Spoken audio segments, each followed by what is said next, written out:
morning everyone, and welcome to day 2 on the Cleveland Way. I've just left Osmotherley. I set off at 9 o'clock this morning, about 2 hours earlier than I set off yesterday. The reason being it's a bit of a roller coaster of a hike today, taking in quite a few ascents and descents, so I'm going steady away today. I'm probably cutting back from my usual 10 miles every 3 hours to maybe about 10 miles every 4 hours. So I'm just setting off at a nice leisurely pace, get the legs and lungs working again, get a feel for how I feel. I was a little bit concerned about my left foot yesterday evening. I got quite a bad bruise on one of my toes. That was from 2 miles of descending down from Square Corner into Osmotherley. But plenty of rest and a good night's kip. I've oiled my feet up this morning as well. Feels okay. But we are going steady away this morning, so I thought I'd jump on and have a little catch up, a little boggy patch there. Give you a brief overview of yesterday and a little overview of what today's agenda has in store. So, yesterday, day 1 on the Cleveland Way, Helmsley to Osmotherley, taking in Revo, taking in Cold Kirby, taking in Sutton Bank, taking in Sneck Yate, High Paradise Farm, taking in Square Corner, descending down into the reservoir and river valley just outside Osmotherley, and then finally finishing off at about 5:30, 5:45 in the village of Osmotherley itself. So a good day, and arriving just outside of my ETA, but I'm in no rush. Today's agenda is, like I said, it's a roller coaster today. We've got 22 miles to do, and loads more gates as well. So yeah, we've got 22 miles today. It's Osmotherley to Great Ayton. Now Great Ayton is actually off the Cleveland Way, but it's the nearest place to stop. And I've got a bit of a dilemma. Do I ditch at Captain Cook's Memorial? Do I ditch at Kildale Gate, or do I push on to Rosebery Topping and then head back to Great Ayton? I think we will make a decision on that when we get to Kildale, and we'll have a feel for the body, the legs, the mind and the feet, and also we'll have a little recce in on the time as well. So I'm just going to little stop off here, guys, and just show you a way marker just behind me here. So you can see we've got the Cleveland Way heading uphill. That one there is the Cleveland Way signpost back to Osmotherley. But also you notice there that the Coast to Coast joins the Cleveland Way. Now I know this section, and this is about 1.5 miles of uphill, up through the woods. But like I said, it's steady away today. Let me just show you. So that's where we're going, just up there through the woods. It doesn't look much at the moment, but it gets quite gnarly as you head further up. And just back down there is where I've come from, and in the far distance, you can't see it because it's white out, is the A19 between the A1, Thirsk, Middlesbrough and Stockton. So there is a bit of road noise humming away in the background, which is quite reassuring, because I feel like I'm in the middle of nowhere, yet actually I'm about 10 minutes away from the A19. But we will soon ditch the road noise as we head further onto the moor in the general direction of Lord Stones and eventually Kildale, where I'm sure it will be very, very peaceful and very tranquil indeed. So last night checked into Dale View, had a really good night's sleep last night. A couple of glasses of wine with the in-laws and a steak and ale pie at the Queen Catherine Hotel pub and restaurant. couple of beers back at the room, courtesy of Dale View Guest House, a couple of Budweisers, cheeky buds, which were nice. Got my head down. I was up bright and early this morning with the sunrise, get myself warmed up, get my kit packed, sort out a few bits for the day, and yeah, grab some provisions at the village shop, which I've already devoured, and yeah, I'm looking forward to getting stuck into day 2 on the Cleveland Way. But I'm under no illusions, guys. This is going to be a tough hike.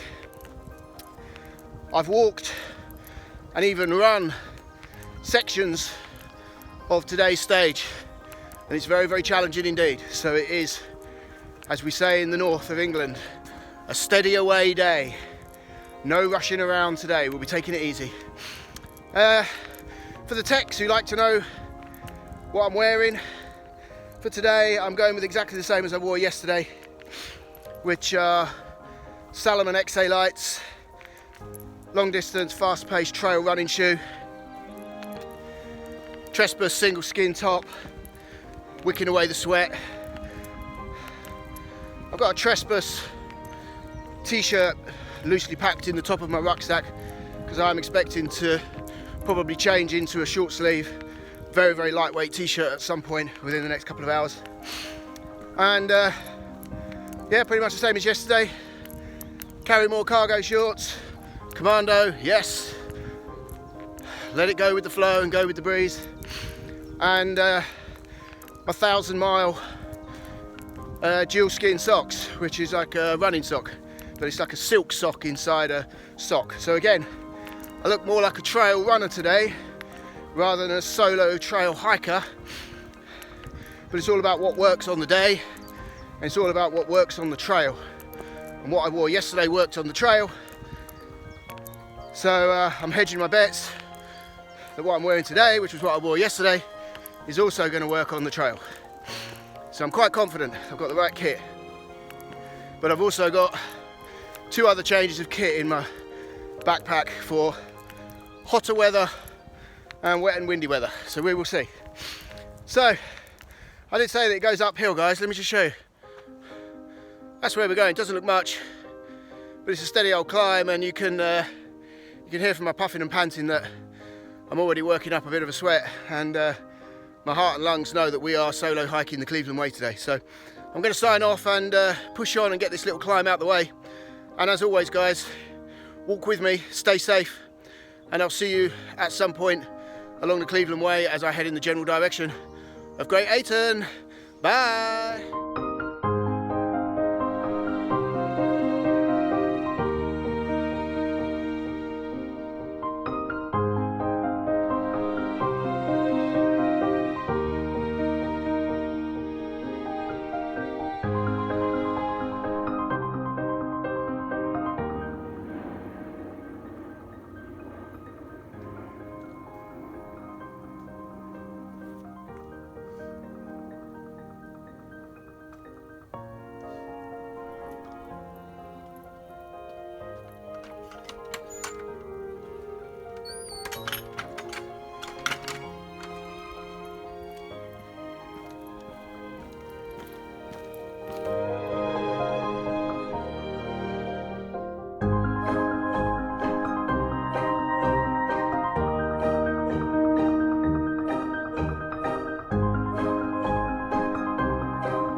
Hello guys, hello. Once again, welcome back to the Cleveland Way, day 2 of the Cleveland Way. And you will be delighted to know that for the next few minutes, you don't have to look at me. You can enjoy the beautiful North Yorkshire moors. Let me show you around. So down there in the valley is Cod Beck and Sheepwash. You see the little dark crop of trees, the evergreens. Tucked away in there is Cod Beck Reservoir. Now I've just come down the path there. We've just passed through an area called Scarth Nick, which is about 2.5 maybe 3 miles away from Osmotherley. So I'm about 3.5 miles into my 22 today. And we're now heading in the general direction, in a zigzag kind of way, towards Great Ayton. It's not 22 miles as the crow flies from Osmotherley to Great Ayton though, it's about 7. So today's route from Osmotherley to Great Ayton certainly zigzags, particularly around Kildale, where you do a massive loop, a big U shape, taking on the old, I think it's the old quarry mining track, which used to be the railway bed, and then you descend down the old cart track, the gravity cart track, towards Kildale. Now I don't know if you can make it out in the distance, guys. Let me see. At about 12 o'clock, right in the distance, you can see the little pinnacle summit of Rosebery Topping. Now that's where I'm finishing today, possibly. So that is not 19 miles away, but we actually head out in that direction and then loop back round towards Rosebery Topping. So, about 3 miles into a 22. My legs have woken up now. My lungs have woken up. I'm busy digesting my sausage roll and my Snickers, which I purchased from the Osmotherley village store. I'll probably stop somewhere for lunch today, but I wanted to hit the trail early. 9 o'clock I left today. I want to get to Great Ayton in good time and spend the afternoon chilling out. I also want to try and connect to some half decent Wi-Fi as well, because I've got loads of content, loads of stills that are downloading, I think in iCloud, and then I can get them onto my iPad and then start editing them. And I'd like to get some photos out for you from day 1 and maybe day 2 as well. But the chances of me putting any vids together until next week is pretty slim, because I just cannot get decent broadband or internet anywhere at the moment. So you're just going to have to wait, guys, I'm afraid. So it's a nice day. Have a little look around. This is where we are. Beautiful atmospheric sky. Slowly burning off in the morning sun though. That's the path that I've just come down. Passed through Scarthnick. Right in the distance there you can see the wind turbines of Stockton. Right over in the far distance there is Middlesbrough. And then right in the far distance again at 12 o'clock, you might just make out the pinnacle summit of Rosebery Topping. But we're heading down in that direction. So we're heading down towards the village of Swainby, where we'll take in Jacob's Ladder. And then from the little valley down in Swainby, we climb back up onto the moor, over the top, and we head to Lord Stones.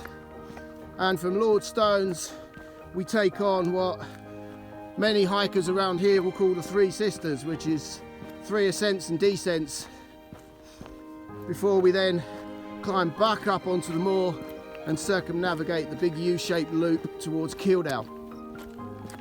So you can see why I've decided to make today a steady away day. I'm certainly not in any hurry today. I've got 2 hours in the bag. I left Helmsley yesterday just after 11 o'clock and managed to do a decent hike and get into Osmotherley by about 5:30, 5:45. I started hiking off today at 9 o'clock, so I've got 2 hours in the bag. So I am going to take my time, and we are steady away and about 3.5 miles into today's route.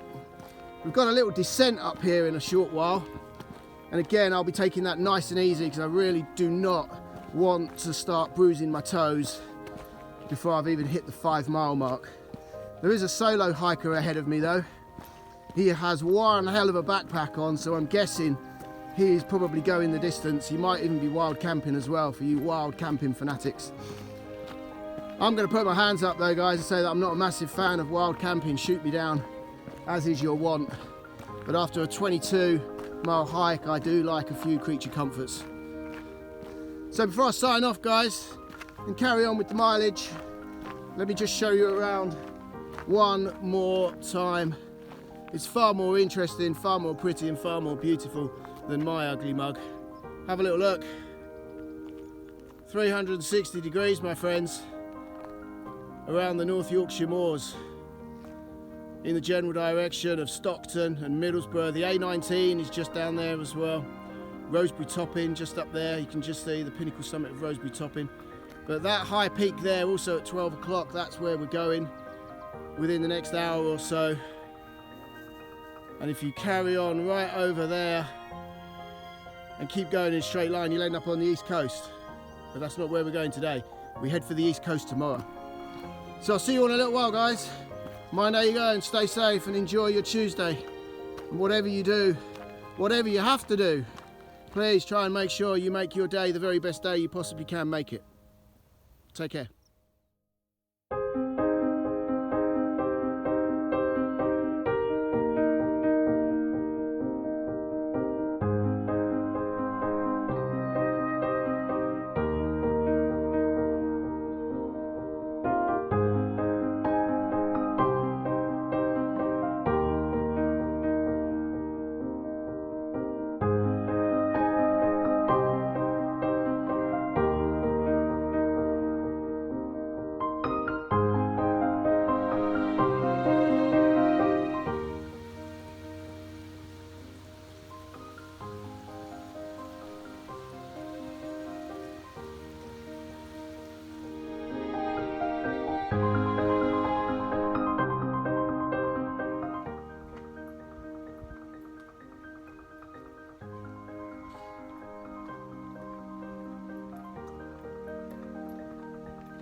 Morning, guys. Welcome back to day 2 of the Cleveland Way. Oz Motherly to destination unknown so far. Now, I make that sound really flippant. It's not destination unknown. It's Oz Motherly to destination one of option A, B or C, depending on how the day goes. So today, option A, Oz Motherly to Captain Cook's, then descend down through the woods to Great Ayton. Option 2, Oz Motherly to Kildale Gate, and then descend down Station Road to Great Ayton. Option 3, big, bold and brave option, is Oz Motherly to Rosebery Topping, then take the footpath through Cliffrigg Wood, over the railway crossing into Great Ayton. So it will really depend on how I feel, how my legs are, how my feet are, and most importantly, how my body, soul and mind is behaving after 22 miles. I'm still going steady away, guys, and I'm going to say we have just climbed up the infamous Jacob's Ladder, and we're just on the top, slightly more level part of Jacob's Ladder. Let me just show you. You can see the flagstone footpath. This is the top of Jacob's Ladder. About a quarter of a mile further down, it goes up through the woods, and it's near vertical in some places. It's gut-wrenching, but steady away, step after step, stone after stone, you make your way to the top. So let me refer back to we. Well, I am solo hiking the Cleveland Way, Helmsley to Filey. But I've just spent the last 2 miles hiking as a trio. Just as I came off Scarth Moor, I met another solo hiker, a guy called Steve, who is out living his best life due to changes in his life 4 years ago. Interesting story, I won't bore you with it though. And then Steve and I hiked for about a mile together, chatting about this, that, and all sorts of other stuff. We then caught another solo hiker, a chap called Bernie, who's also hiking Helmsley to Filey, solo, along the Cleveland Way. So for about a mile, there's a bit of wind coming in now, guys, because we're coming over the summit now. So I do apologise for the wind interference, I'll keep this short. So for about a mile, Matt, Steve and Bernie hiked together, at which point I let them push on up Jacob's Ladder so that I could take some stills and do a bit of videography and get myself set up to record this little commentary sketch as we proceed up the lower or higher but lesser slopes of Jacob's Ladder. Now I consider myself a very, very fit 51.5-year-old, but this, my friends, is hard going, and there is only one way to take this on: the steady away way, 1 foot at a time, 1 flagstone at a time. Let me just show you around where I am, and again I apologise for the wind interference because we're entering quite an exposed section of the moor now, but let me show you around. This is where I am today, my friends. Is that not the place to be? Tuesday, the 15th of June, mid-morning, I'm guessing about 11 o'clock. Isn't that beautiful? Somewhere in the distance is Rosebery Topping. Can't see it though, apologies.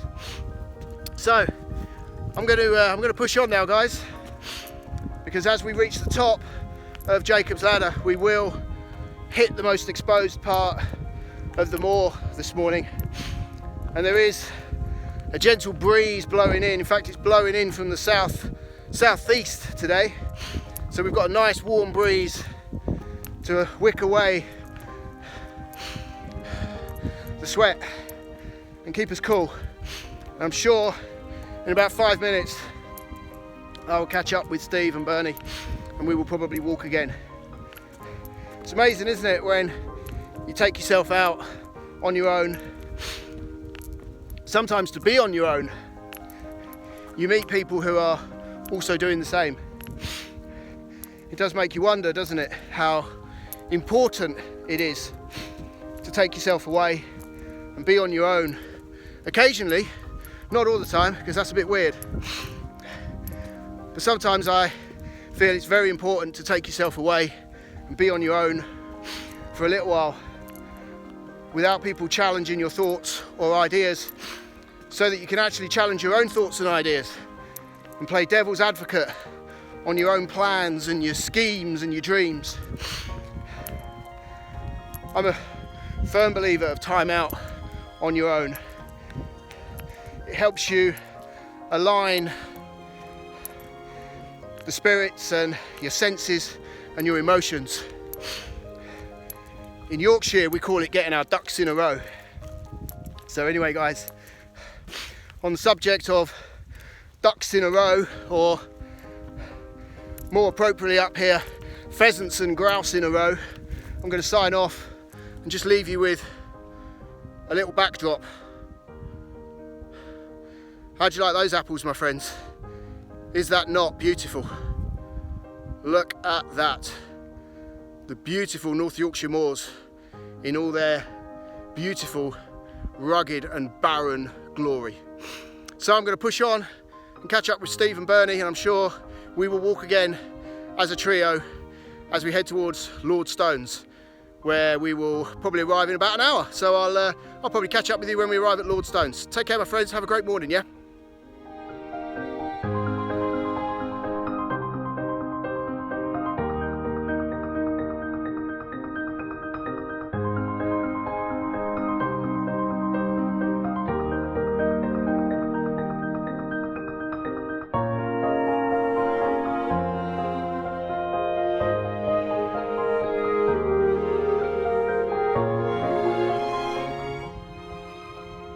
Good afternoon, guys.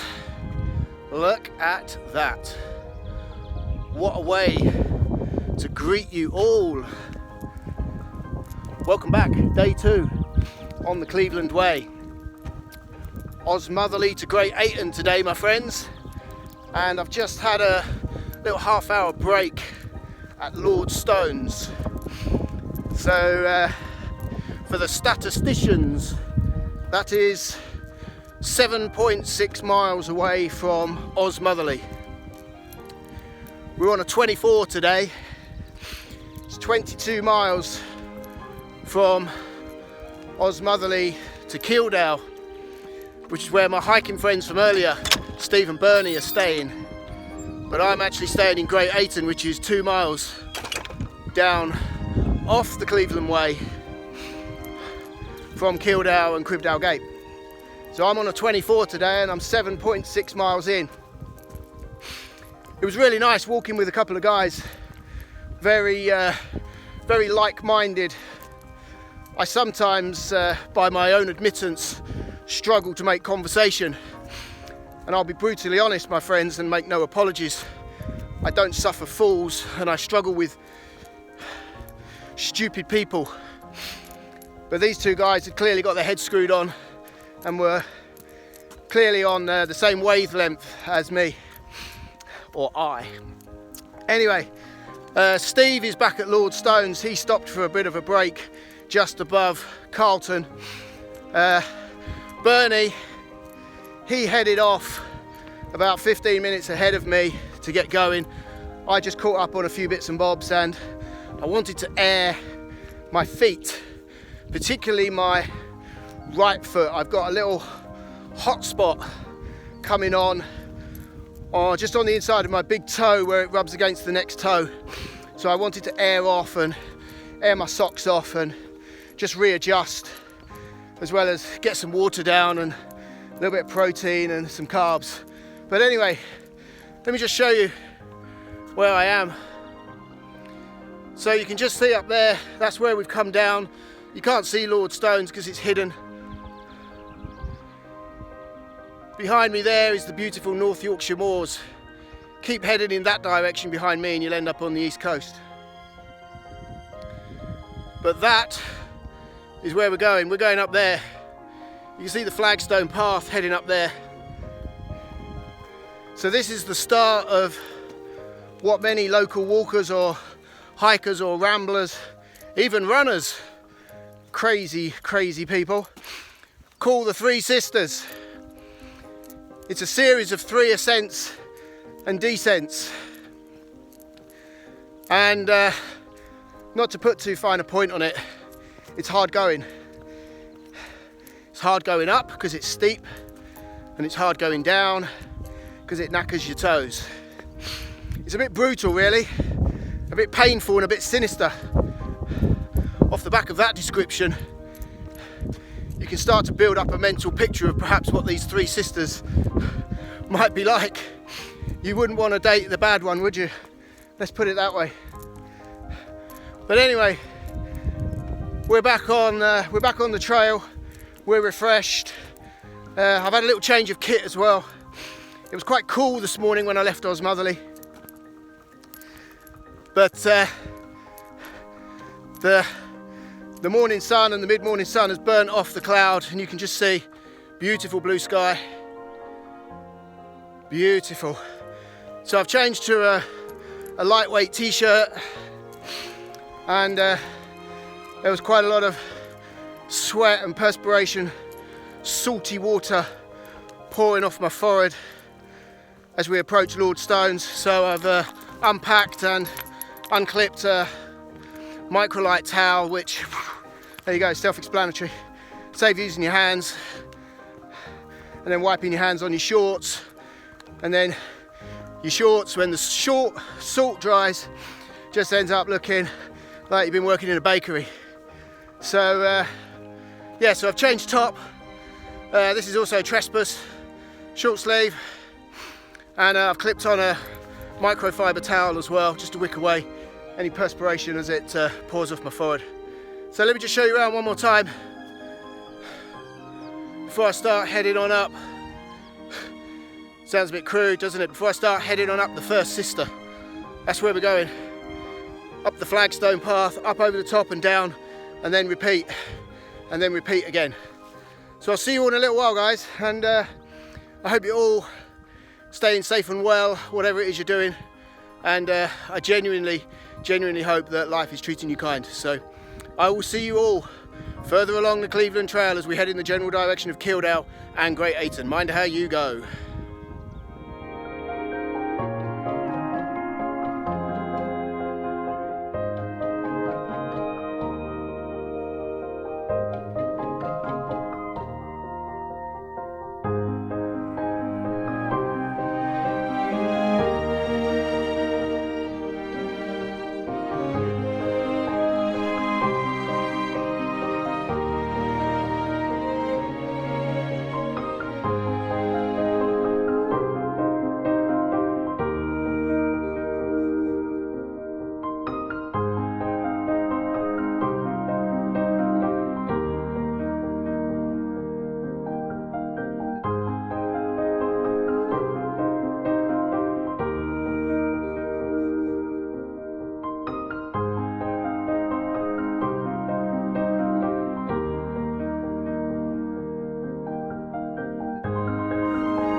Welcome back, guys, to day 2 on the Cleveland Way.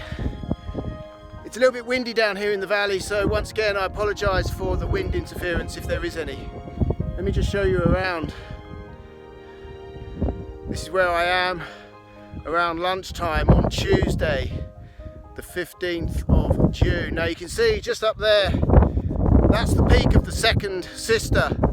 So I've just gone through 2 sisters. Don't take that the wrong way, please.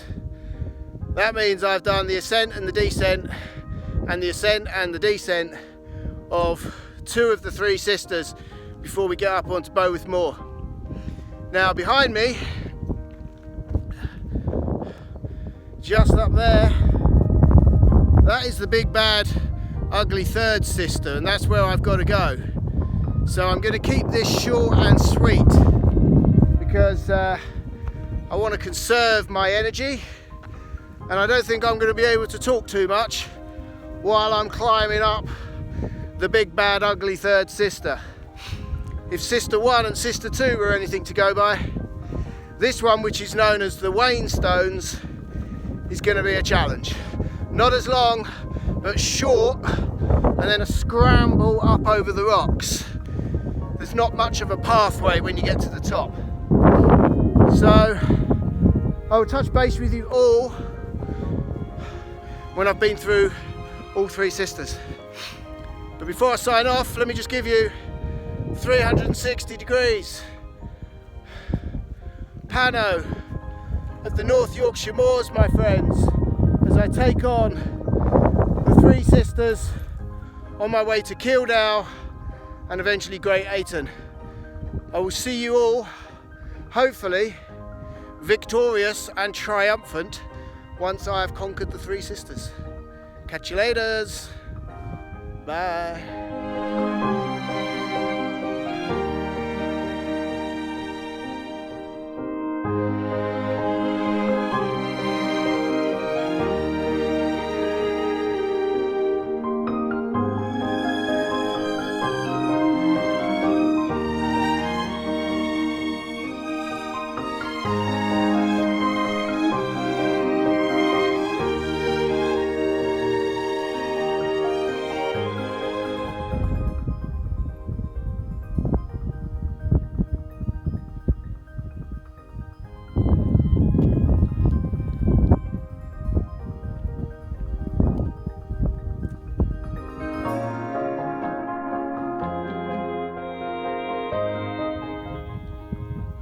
So people, welcome back once again to day 2 on the Cleveland Way. You will be delighted to know that you're not going to get to see me for a few minutes, but I am going to try and film some content of me descending from the top of the third sister. We're heading down the eastern side, I believe it's the eastern side of the Wainstones, and let me just spin round. In fact, let me just show you. Over in the far distance, that ridge is where we are heading, but first we've got to go up over the top of that ridge there. You can see right on the top at 12 o'clock there's a couple of windswept trees, probably windswept from a strong easterly wind over many years, but anyway, that's where we're heading. You see where those trees are? That's the top of Clay Bank. And once we go up over the top of Clay Bank, we do this big U-shape that goes out across the moor and then brings you all the way back to the ridge that you can see now. That then descends down into Kildale, and then we've got about 2 miles of climbing up as we then head towards Captain Cook's and Cribdale Gate. But let me just show you, there's a group coming down behind me. You can see just up there, if you see 12 o'clock, you can see the path weaving its way down. There's a group of hikers coming down there, making quite good progress. So I'm going to push on, guys, and head on down here. So it's a flagstone path, and I'll be brutally honest, I prefer going uphill to downhill, because the constant jarring and compression on your toes as they push into the head or the box or whatever you want to call it of your shoe is just excruciatingly painful, and you end up with bruised toes. This is probably one of the most painful things I've done to my feet for quite some time. I've never dropped a piano on my foot, and I'm guessing this is up there with the sensation of dropping a piano on your foot. So this is where we're going, guys. I apologise if it's quite juddery, because that is exactly what it is. This is unforgiving descending on cobbles and flags, and I'm really looking forward to getting this descent and the climb up, out or over to Clay Bank out of the way, because once we get up onto the moor we follow a fairly flat path, which is the old quarry mining track. I think it's lead or stone quarry, I'm not sure. We'll find out, and if I manage to find some information then I'll share it with you. But this area of the North Yorkshire moors has a rich heritage of mining and quarrying. So you can see that's where we're going. This is the descent path. Now, I'm about to say something that you purists might start to feel slightly sick at the thought of, but once I've got these technical descents and climbs out of the way, if I find myself on a fairly flat, level and even track that doesn't really require too much technical involvement, I'm probably going to ditch my Salomon XA lights and my 1,000-mile socks and swap for some flip-flops, just to give my feet and my toes a break from the constant battering and jarring of descending on these awful cobbles and flags. I don't know how you guys are finding it, just watching it. If you're finding it hard work just watching it, then multiply the experience by about 10, maybe even 15 or 20. That is how it feels on your feet and on your legs and on your knees as you descend these treacherous paths. I hate to think what this would be like during the winter months, particularly when there's been rain and snow and they're frosty and frozen and slippery. So anyway, my friends, we're just about to go through a little kissing gate just here. Let me just show you, look. I'm not making it up, guys, I am genuinely solo hiking the Cleveland Way. And we're heading down to the left of that stone wall. In fact, let's just get through this little kissing gate and I'll show you where we're going, and then I'm going to sign off. So that's where we're going, my friends. That was 5 minutes and 25 seconds of toe jamming and knee jarring descending. So I will see you all in a little while, and mind how you go. Take care.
Hello, hello! How are we all doing? It's a little bit breezy up here, guys, so again, I will preempt and apologise for the wind interference, but I thought it would be a perfect opportunity to jump back on and just bring you all up to date or speed with where I am. Now, we successfully but painfully went through the three sisters, finishing the final sister, which is known as the Wainstones. That then descends to Claybank or Claybank Top, which then gives you one more climb up onto Blowwith Moor, which is where I am now. And I'm not alone. Have a little look. Behind me, grazing sheep, and the one behind me there is staring me out. Hello, little fella. Don't mind me, will you? So we're up on Blowwith Moor, and we're heading towards Blowwith Crossing, and the track or path that I'm on now is one of the old mining tracks or quarry tracks. There's no mining nor quarrying up on these parts of the North Yorkshire moors now. That was put to bed or put to rest many years ago. I couldn't help noticing though, guys, while I was talking, just look at that beautiful blue sky. You can see why I wanted to jump back on, even if we have got a little bit of wind interference.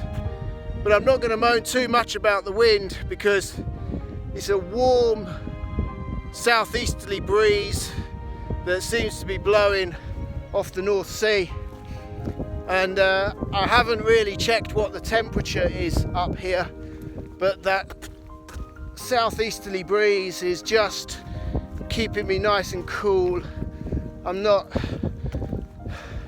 sweating like a tomato in a plastic bag. So it's actually quite pleasant up here, but again, apologies for the wind interference, because, well, look, have a look. There is just nothing to interfere with that southeasterly breeze which is blowing in. So I won't stay up here chatting to you guys for too long, because I'm getting a nice little pace going now as well.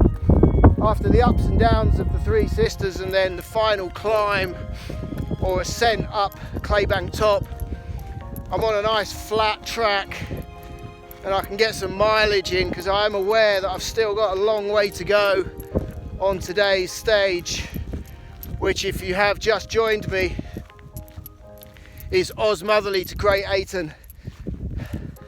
I spoke earlier about my three options where to bail today, whether it's Captain Cook's Monument, Cribdale Gate, or whether to push on to Rosebery Topping.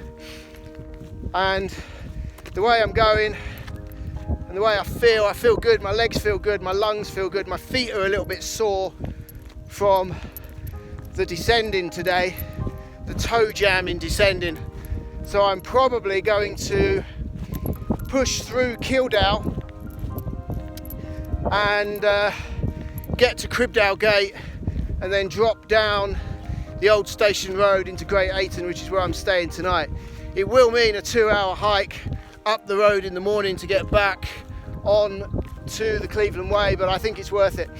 I don't really fancy taking in Rosebery Top in today, and to be honest, if the weather stays like this, it's going to be like a nightclub on a hill. It's going to be absolutely rammed with people, and I'm not in the mood for that today, to be honest. So I might treat you to Rosebery Top in tomorrow if I decide to walk out a slightly different way, but there we go. So here we go, look, let me just show you around. This is where we are. So this is Blowith Moor. We're high up in the centre of the North Yorkshire Moors now. And my walking pals who I met earlier today, Steve, who I met just outside of Osmotherley, and then Bernie we met just as we were approaching Jacob's Ladder. They are behind me.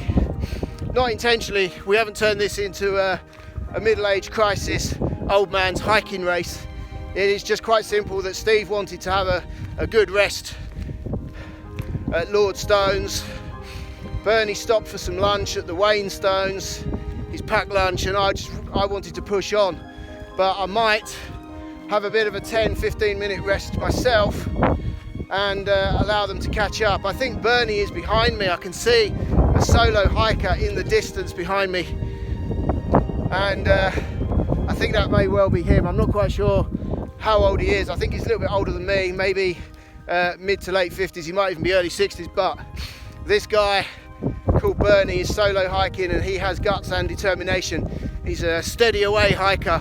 He'll probably put in more miles than I will ever do, but I'm pretty pleased with my performance so far. I'm going good on this steady away day. That was the plan for today. Steady away, get to Great Ayton safely without any injuries, without any blisters, nor toes dropping off, and so far we seem to be making good progress towards that aim or that ambition or that goal. So I'm going to sign off now, guys, because it is getting a little bit breezy up here. I don't want to bore you with wind interference, but I just thought I'd let you know where I am and what I'm doing. And yeah, I'm going to say goodbye from the North Yorkshire Moors, Blowith Moor, and I'll catch up with you all probably when we get nearer to Kildale. Right, there you go, take care.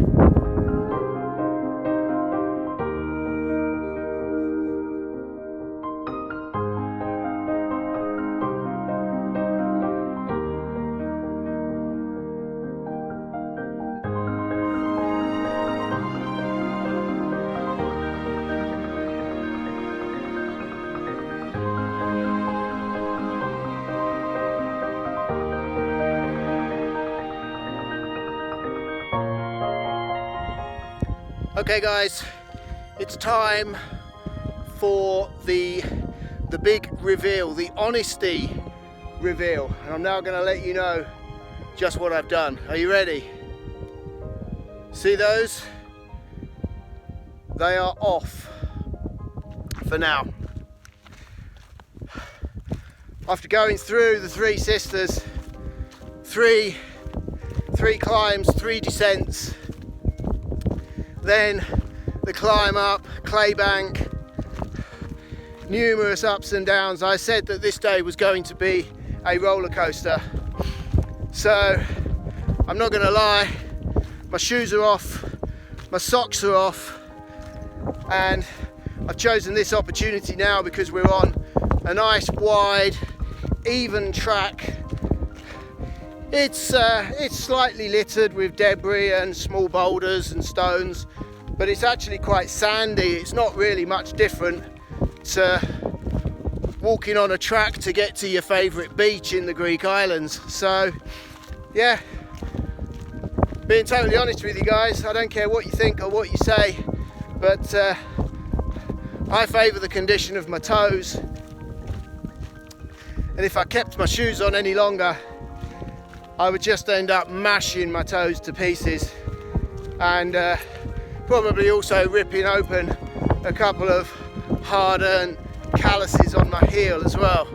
So yeah, there you go. The shoes are off and my flip-flops are on, and I'm pretending that I'm walking to my favourite beach on some Greek island somewhere. Again, apologies for the wind interference, but there you go. It's part of flip-flopping across the North Yorkshire moors. I don't even know whether I'm going to put these back on. I'm not quite sure how far I've got to go, but I've just passed an area called Blowith Crossing, which is the old mining railway. You can see when you look from a distance where the sleepers used to be, where the railway track sleepers used to be.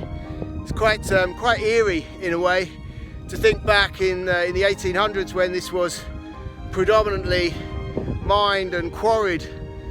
You would have heard the rattling of quarry carts and mining carts, but now all you can hear is ground nesting grouse and pheasant and the odd bleat of a lost lamb and the cool, warm southeasterly breeze. It's silent up here. I've seen a few people since Flip-Flop Gate. They look to be rather strange, but when I explained to them my reasoning, apologies guys if the wind is annoying you.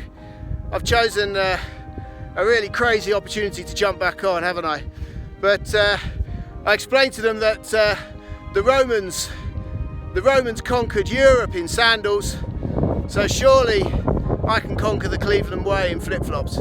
So I'll leave you with that thought, guys, and I'm going to push on because I'm actually covering more ground at a faster pace in my flip-flops than I was in my Salomon XA lights, and I'm really looking forward to getting some mileage covered now. It's about 3:30, 4:45.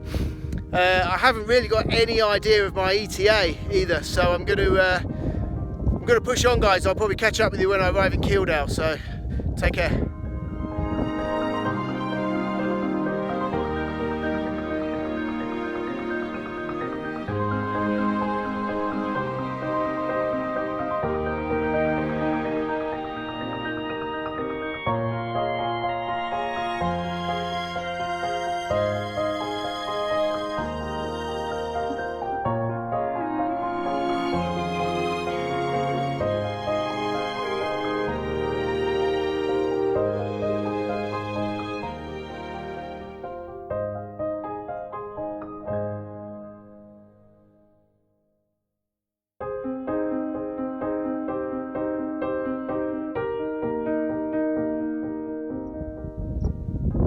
Hello again, people. Hello again.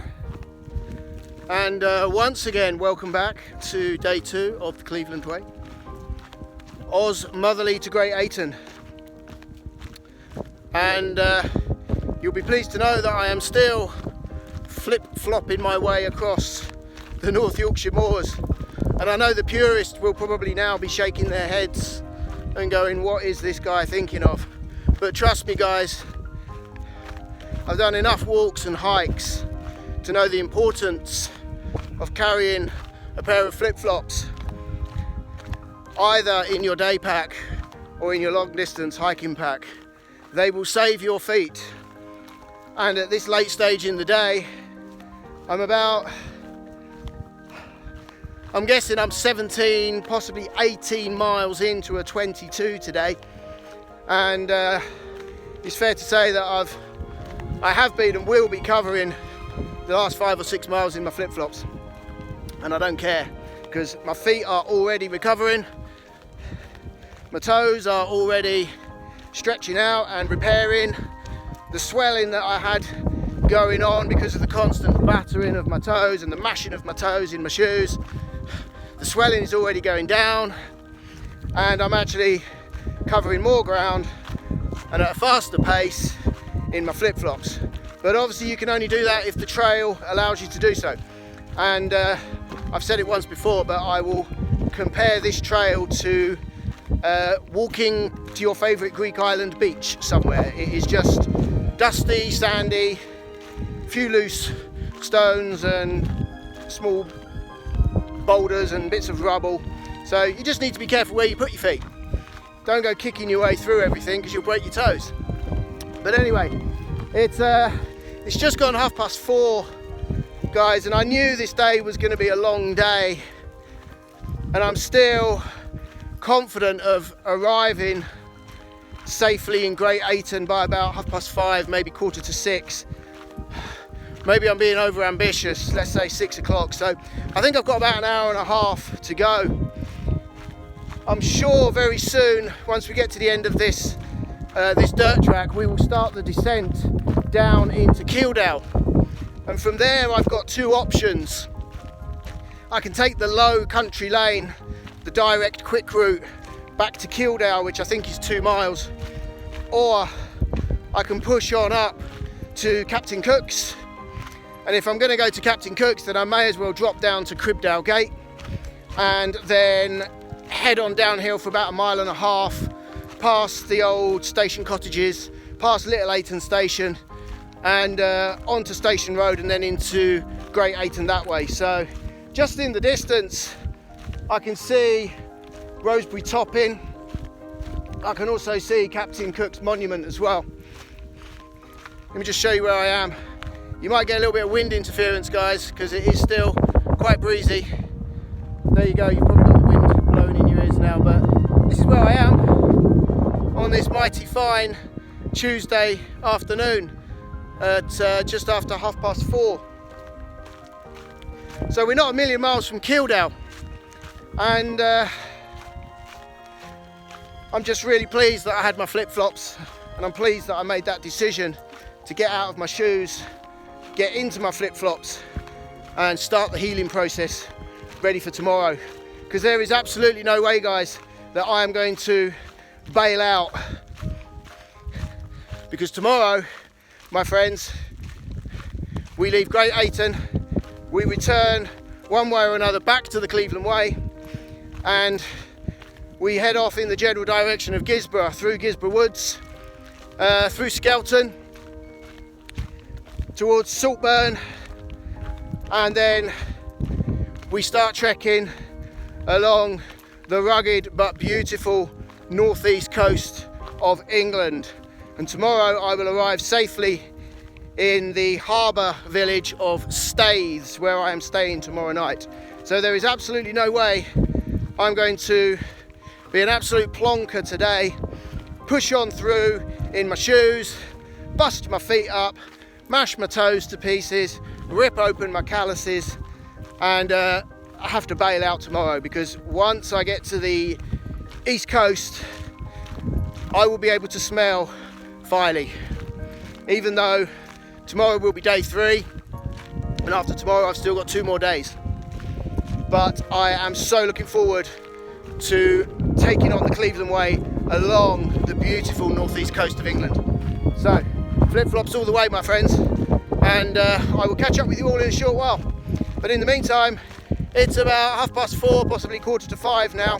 I'm heading in the general direction of Kildale, and I will make my decisions on how I'm going to get to Great Ayton when I get to Kildale. But one thing I can tell you, my friends, I will be flip-flopping my way all the way to Great Ayton. There is no way these Salomon XA lights are going back on. Absolutely no way are these long distance trail running, hiking, whatever's going back on my feet until tomorrow morning. So I will give you one more little 360. Look at that, my friends, look at the beautiful and stunning North Yorkshire moors. Isn't that just a sight to behold?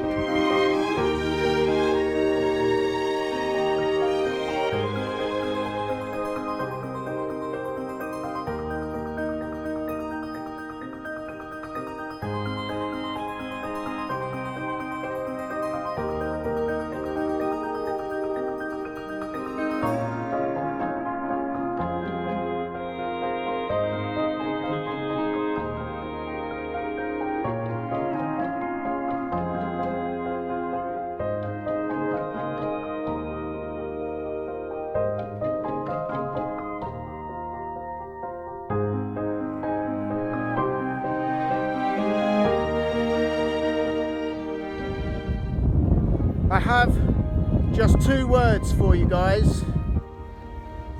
Tarmac nightmare. I don't know about you, but I absolutely hate it. When you go out for an off-road hike or explore or ramble or run or big solo adventure hike like what I'm doing, the Cleveland Way, to find yourself walking downhill on 2 miles of tarmac, it is absolutely destroying my quads.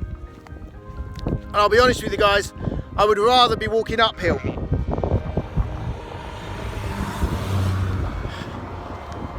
We'll let that car go, shall we? Honestly, I would rather be walking uphill, because although I've done loads of climbing today, the descending today has been nothing short of torturous. And that signpost that I passed back up there that said 2 miles to Kildale, it didn't tell me that it was on the tarmac. But there comes a point in or with everything you do, whether it's walking, running, long distance hiking, cleaning your house, painting a wall, trying to fix a broken relationship, whatever is your want, there comes a point in everything when enough is enough.